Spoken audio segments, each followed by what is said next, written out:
Le plastique est partout, il a envahi nos vies, il a envahi la planète, il menace la biodiversité et notre santé. Faut-il réduire sa production ou se contenter de le recycler?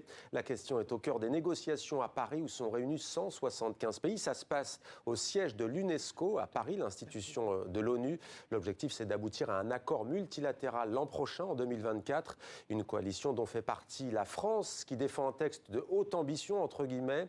De l'autre côté, les États-Unis et la Chine qui s'opposent à des obligations globales, c'est-à-dire à des mesures contraignantes.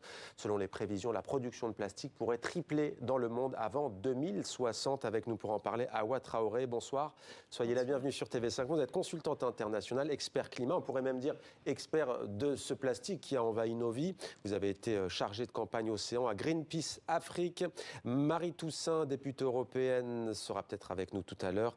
Députée européenne, les Verts, Alliance Libre Européenne et membre d'Europe Écologie en France. Hawa Traoré, on commence avec vous et pour cause, vous sortez tout juste d'une session de négociation à l'UNESCO à Paris. Comment ça se passe ? Disons que historiquement, les conventions précédemment adoptées au niveau des Nations Unies se font sur la base, enfin ceux qui ont été en tout cas négociés avec succès l'ont été sur la base de vote si le consensus ne peut pas être atteint. Donc c'est le cas un peu de la convention. Ouais. Là, on sent que vous nous dites que c'est compliqué, qu'il n'y a pas vraiment de consensus. J'en viens. Ouais. Donc on a eu l'exemple de la Convention cadre des Nations Unies sur les changements climatiques et la Convention de Minamata. Alors, les 2 premiers jours ont été assez compliqués parce que, justement, cette méthodologie a été fragilisée, on va dire, par quelques pays pétroliers. Lesquels ?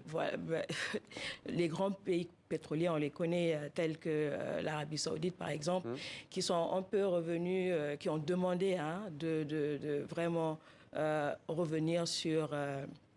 Les accords précédents. Voilà, les accords précédents, les règles de procédure qui avaient déjà été, on va dire, adoptées de manière provisoire, déjà au niveau du CN1 et au niveau de Dakar, dans le cadre du Open Ending Working Group. Ouais. Il y a donc des difficultés, mais vous, qu'est-ce que vous prônez ? C'est quoi la meilleure solution ? Quelle est la parole que vous êtes venu porter à Paris ? La parole, elle est simple, c'est-à-dire que l'absence d'un traité ambitieux sur le plastique est extrêmement préjudiciable à la région Afrique, qui est fortement touchée par la pollution plastique et le colonialisme des déchets. Et donc aujourd'hui, il faut qu'on puisse aller sur le débat de fond, le contenu, c'est-à-dire le cycle de mettre en place, développer un instrument juridiquement contraignant qui va prendre en compte Donc vous prenez le cycle de vie du plastique. Contraignant, on est d'accord. Comme promis, Marie Toussaint, députée européenne, est en direct de Bruxelles. Marie Toussaint, on a envie de vous demander, pour vous, ce serait quoi l'accord parfait à cette session de négociation à l'UNESCO ? Bonsoir. À l'accord parfait, eh bien l'accord parfait, ce sera un accord qui viserait la réduction de la production plastique, parce que c'est absolument ce dont on a besoin. On ne peut pas se contenter de parler de recyclage qui ne règle rien à la situation ou si peu, mais il faut bien réduire les produits plastiques de 75% d'ici 2050, par exemple, comme le demandent de nombreuses ONG. Ce serait un accord qui décréterait l'interdiction immédiate d'un certain nombre de plastiques qui sont des plastiques extrêmement toxiques qui se répandent partout. Ce serait un accord qui arrête la construction de méga complexes pétrochimiques. Et Hawa Traoré vient de parler de l'Arabie Saoudite. Total a prévu de construire un énorme complexe pétrochimique en Arabie Saoudite. Il faut arrêter tout ça. Et puis évidemment, en fin de course, la question du recyclage, mais qui arrive simplement à la fin, il faudrait que tout ça soit adopté. On en est encore loin, faut dire. Marie Toussaint, pour qu'on comprenne bien, parce que vous et Hawa Traoré, vous nous parlez de pays pétroliers, vous nous parlez de la grande compagnie pétrolière française. Pour qu'on comprenne bien, on va regarder ce que vous avez tweeté aujourd'hui. Ceux qui répandent du plastique partout, jusque dans nos produits cosmétiques, sont les mêmes qui détruisent la planète à coups de CO2 et toxiques. ExxonMobil, Chevron, BASF, Eni, Total, Shell, Dow et PFAS sont les perturbateurs endocriniens, ou encore Sabic. Quel rapport entre les grands groupes pétroliers et le plastique ? Eh bien, ce sont les grands groupes pétroliers qui fabriquent le plus de plastique, et puis les groupes de la chimie également. Pourquoi ? Eh bien, le plastique est produit à plus de 90% par les énergies fossiles. Et d'ailleurs, le reste, quand on parle de bioplastique, aujourd'hui, c'est un peu une gageure, parce que les bioplastiques sont en réalité issus de champs, et on utilise beaucoup de pétrole pour faire pousser les produits qui vont venir créer ces bioplastiques. Voilà, donc il y a un lien qui est tout à fait direct. Et d'ailleurs, on voit bien qu'aujourd'hui, les groupes pétroliers qui doivent quelque part s'engager à sortir du pétrole et du gaz, eh bien, comptent sur le plastique pour trouver de nouveaux débouchés. Et donc, on va avoir les mêmes entreprises qui vont aller continuer leur course au profit au détriment de la planète, au détriment des peuples, et notamment des peuples d'Afrique ou d'Asie à qui on envoie de façon perpétuelle nos déchets, et notamment nos déchets les plus dangereux, et qui par ailleurs n'auront aucune responsabilité, parce qu'il n'y a aujourd'hui aucune responsabilité, ni civile ni pénale, pour ces grands producteurs de plastique, pour ces grands pollueurs au plastique. Et je rappelle, Marie Toussaint, que vous avez développé la notion d'écocide. On va y venir tout à l'heure. C'est ça le colonialisme des déchets dont vous parliez tout à l'heure Effectivement, c'est le fait de faire de l'Afrique le nouveau dépotoir de déchets plastiques. Je pense que si vous avez suivi les quelques années derrière, il y a eu le scandale au niveau du Sénégal avec le géant Hapag-Lloyd qui a déversé, frauduleusement, qui tentait de déverser frauduleusement 25 conteneurs de plastique. On avait également l'épisode des États-Unis. C'était un scandale qui avait été quand même repris un peu par The Guardian. Il y a des pays qui agissent. Le Rwanda, notamment, qui a interdit les sacs plastiques il y a déjà plusieurs années.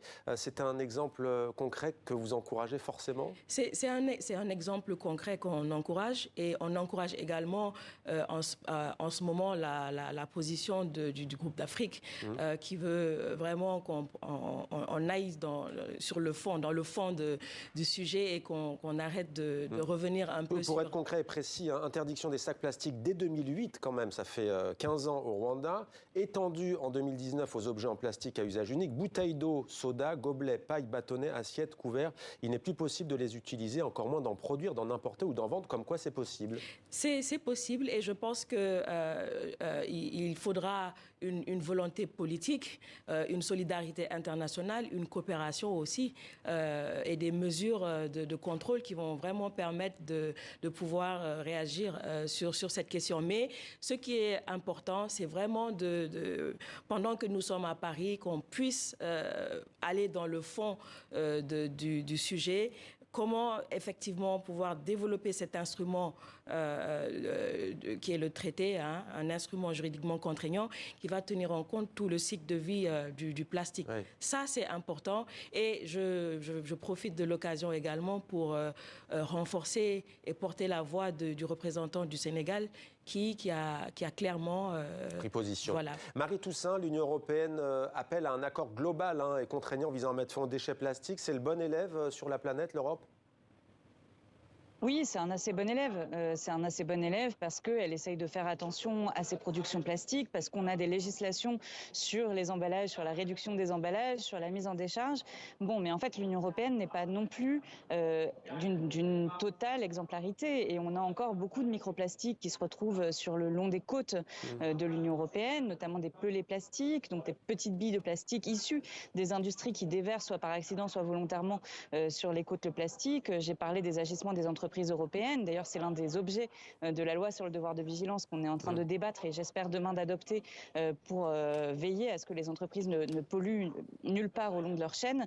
On doit aussi reconnaître les crimes environnementaux, l'écocide. Voilà, donc il y a encore du travail. Il y a encore du travail, a fortiori parce qu'on continue d'exporter nos déchets, et ça, Awa Traoré l'a très bien expliqué. Marie Toussaint, sur la planète, il y a la firme américaine Coca-Cola qui est, selon Break Free From Plastic, une organisation qui a fait un classement en 2022, qui nous dit que Coca-Cola, c'est la marque qui génère le plus de déchets dans l'environnement, les rues, les plages, les forêts, les parcs. Alors, je suis allé sur le site internet de Coca-Cola Company, et on peut lire « The Coca-Cola Company œuvre chaque jour en faveur du recyclage ».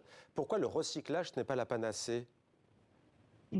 Coca-Cola, ça a aussi été l'un des sponsors de la COP sur le climat, donc on voit bien ce à quoi ça donne les grandes entreprises aujourd'hui. C'est lobbying sur lobbying avec beaucoup de greenwashing. D'ailleurs, beaucoup d'associations portent plainte contre ces grandes entreprises qui opèrent du greenwashing.